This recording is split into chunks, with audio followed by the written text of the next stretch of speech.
great to have a happy community. I feel like Destiny's in the strongest shape it's ever been. Honestly, like when kind of Joe and I stepped up to the helm here, I honestly just felt grateful that we get to start from such an awesome place with where Destiny is and then try to take it somewhere even better. We're really trying to focus on here in these next years is striking the balance between making Destiny the game that Bungie has set out with the vision and the balancing that with, it's not 2012 anymore, right? We're not making this game in a closet. We've got to react to the community. We are the game that we are because of the people that play it. We want to be the best first-person shooter that you can play with another person, right? That feels like an achievable goal for us, that we feel like, hey, we have the avenues to get there, and we want to like do that without sacrificing the action game.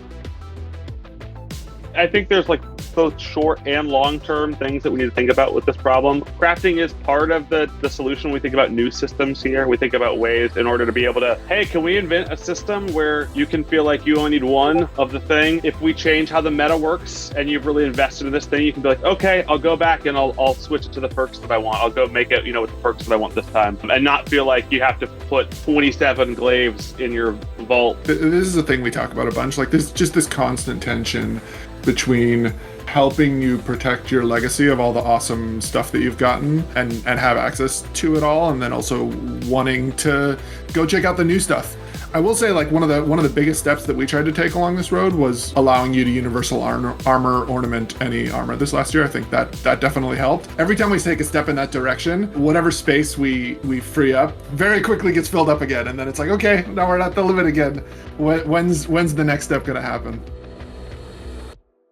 The Light and Darkness Saga stuff for us is maybe the easier part of that. I think the team is really excited about the narrative roadmap we have going on to finish this thing. It feels good to have an end in sight for this first saga. We look a lot at the sort of the Avengers path here for us and what a good conclusion to a saga is, and then starting up a next saga for us. So I think we're really happy to get to our, Thanos moment, to get to our, hey, this is what we've been building towards, right? Like, let's see it, let's do it, and then let's make something awesome after this. When that specific story ends, like the universe of Destiny, the game of Destiny 2 has like so many more stories left in it that we're secretly working away on plans for. Stasis was challenging a lot because of the core verbs that we introduced with stasis, right? Freezing and slowing, that are really exciting to oppress onto other people and really not exciting to have done to you. I think that the oppression in PvP was something that hit pretty hard, and it took us several whacks with the hammer before we got it to the right place. I'm really excited to see us be able to tap things in a little bit more. I think overall, when we talk about the light-based subclasses, we feel really confident because the base verbs of a bunch of these have been in the game forever, right? And so these are things that you've already had. Hey, spoiler alert, you've already been suppressed in PvP before. We pretty much know what that feels like, and we know when it feels good, and we know when it can feel scary. I think we've been able to take a lot of those learnings and use the good of stasis to sort of like, hey, how do we approach this flexible system? What are the things that we've been able to do with stasis that we couldn't do with the light-based subclasses? And that's really the approach that we're taking this year with this conversion. I am just excited to see stuff like the devour verb kind of spread. That was always my favorite fantasy with Void, and see that spread into the different places. And to his point, like, I think we have a bit higher confidence here because we're not introducing a whole new damage type. We're not introducing the whole concept of darkness subclasses. We think about the 30th anniversary as like a celebration of the anniversary of the relationship that we've been having with players. Like, so for me, the Loot Cave is a good example. Like, the Loot Cave is not a like D1 callback. It's a reference to a moment in time that, like, if you were there, if you experienced like a certain feeling during that window, you were like, oh man, that was amazing. And we want to just kind of like stoke the warmth of that nostalgia, and we're trying to think about that for the whole history of our relationship with players. That's how we've been approaching every aspect of 30th.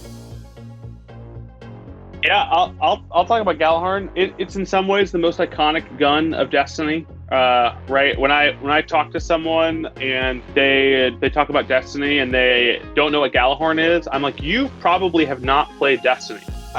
I think it was always just a matter of time before we put it in Destiny 2, right? It's, hey, if Destiny 2 is the Destiny MMO, can't really have it without one of those iconic pieces of our history. And so I'm really excited for it to get back. You know, when I think about Gallahorn, I think about it as the weapon that you should be able to tell anyone, yes, this is worth the exotic slot.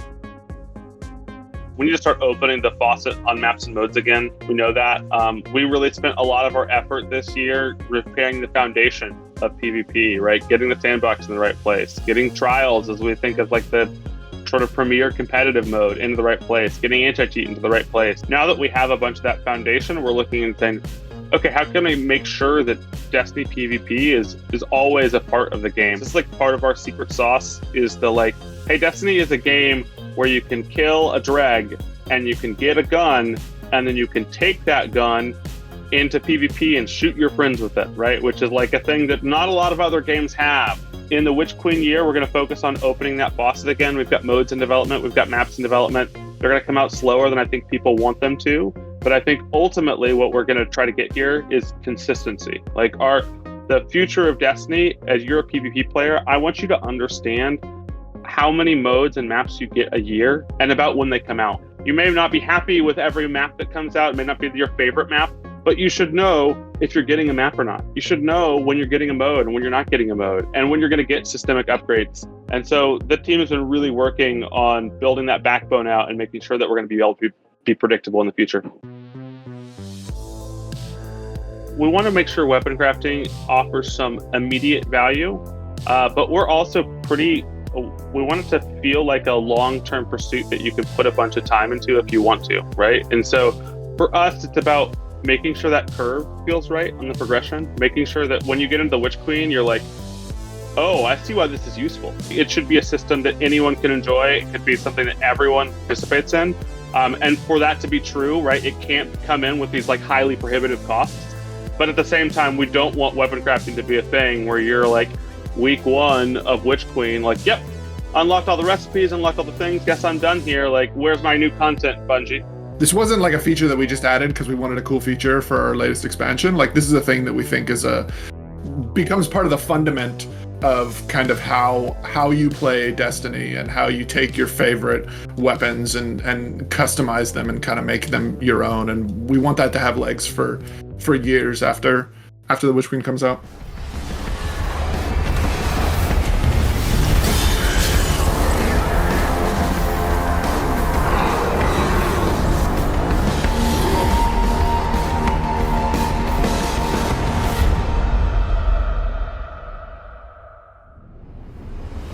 Hey, do you like Destiny? Do you want to see a longer version of this interview? Well, I posted the 30-minute version over on IGN.com, so go check out the full video right now. For more on Destiny, check out the trailer for the Witch Queen. And for more on all things gaming, just keep it right here on IGN.